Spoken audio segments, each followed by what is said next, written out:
For today, kakain tayo sa isa sa pinaka-boldly Filipino na spots ngayon. Siklab! Rawr!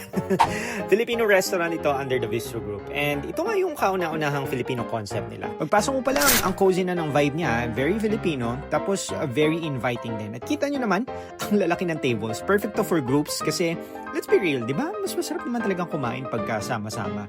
Okay, let's start with some of their best sellers. First up, kohol ni Tanggol. Sabi ng mga friends ko, ito daw yung favorite nila. Golden snails cooked in coconut milk, tapos may kangkong, ginger, at chili.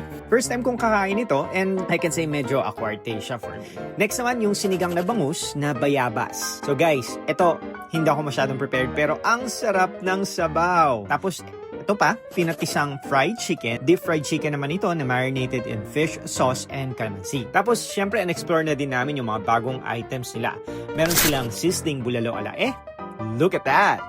Lumpiang ubod ng lutong. Crispy, fresh, perfect pang start ng meat. And their salted egg rice. Hindi ko alam paano ko siya i-describe except dangerous. Kasi makaparami ka talaga ng kain. For dessert, you can try naman yung bangbang halo-halo at syempre, the classic leche plan. Tapos kung naghanap kayo ng merienda, I highly recommend you to visit Siklab kasi meron din silang bibingka. So, ayun guys, if you're looking for a boldly Filipino comfort food with a modern twist, punta lang kayo sa Siklab dito sa Shangri-La Plaza. And good news, may new store sila opening soon sa Ivo City. Kita-kits tayo doon!